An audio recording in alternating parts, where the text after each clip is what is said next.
But no one has had an interest deep enough to attempt to investigate the circumstances surrounding the building of these great monuments. To this day, we really do not know why they were built, when they were built, and how it has happened that they have continued to intrigue human thinking for so long a period of time. Perhaps the most simple beginning for the search for pyramids is to realize that the pyramid builders represent a period in the development of human society. Pyramids were built in many different places.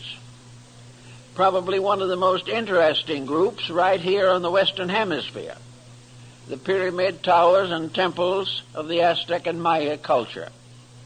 A few years ago, enormous pyramids were discovered in central China. And we know that the ziggurats of Babylon and Chaldea were all part of this great pyramid building scheme of things. The shape of the pyramid changed considerably in the course of time. In the beginning, it was a mound, and the very earliest examples still had the mound form, and these are still found in the great monuments in Java, the Borobudur, which is probably one of the most powerful and fascinating religious monuments now surviving, the Shui Dagon in Rangoon, the great cities of the Khmer culture of Indochina, Cambodia, and Laos. All of these have pyramid structures peculiar to them. Pyramids appear, foreshortened or otherwise, also in graphic art.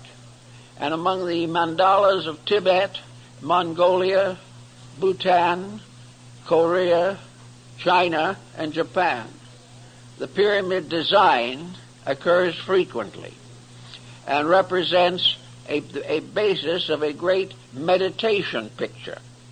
This has led some scholars to assume that the pyramids were meditation symbols, that they were created for the purpose of reminding the individual that there was a mysterious reality underlying all the temporal and changeable patterns of mankind.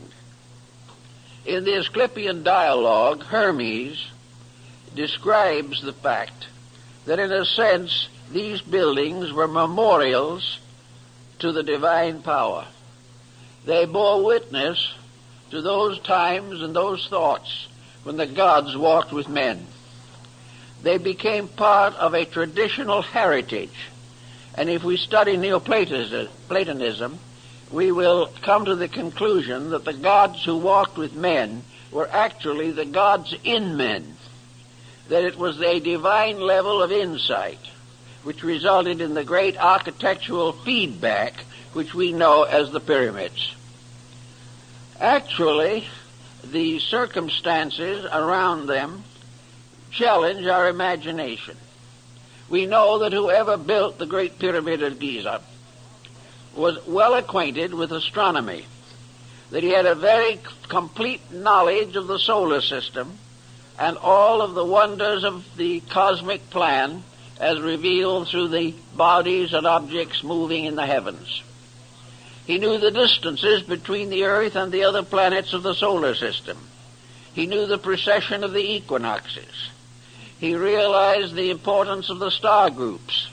He already knew the decans and dodecanates of the zodiac.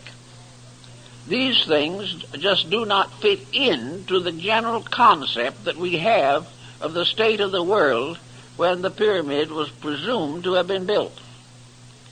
The only possible answer is, on this level, that at the time the pyramid builders labored, they had a knowledge among themselves that had not been distributed to the people. Even the rulers did not possess this knowledge. And that there was a cult or sect of architects and artificers, the builders of monuments, who knew the proportions and mathematics and had deeply imbibed from the wisdom of Pythagoras and Euclid. But even this isn't a complete explanation, for it is almost impossible to determine how this tremendous job was done. The idea that we have is far too trite, the thought that perhaps they were simply built as a result of slave labor in Egypt will not hold water. It is simply not sufficient. The amount of work that is involved in those monuments simply transcends imagination. Also, they require a skill and a group of instrumental aids which we do not believe that antiquity possessed.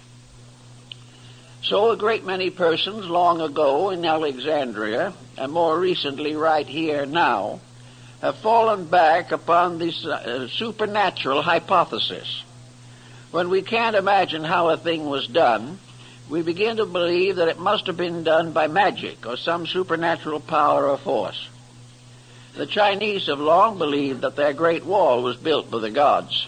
They did not believe that any human being could build it.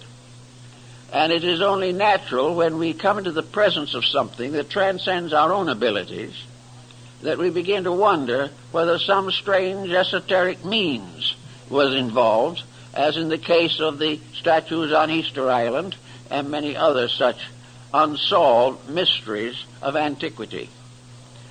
To fall back upon this supernatural theory is comforting to a degree, but it can lead us into serious complications, because we know that the Egyptians and other nations of that period were esotericists. We know that they had a knowledge of natural law far ahead of their time, and they had a responsibility for the use of natural law far ahead of our time. These people had a deep appreciation for the immensity and integrity of the universal plan. They had already discovered thousands of years ago that you cannot break natural law without suffering.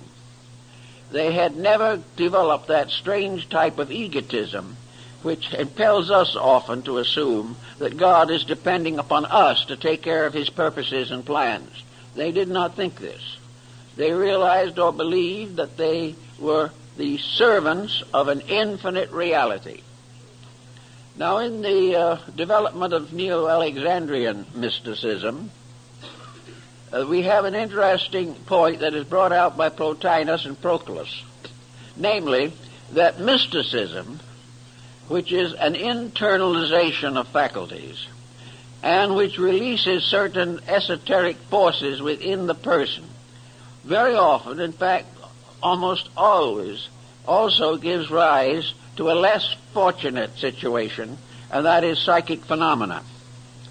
The mystic is more inclined than anyone else to believe in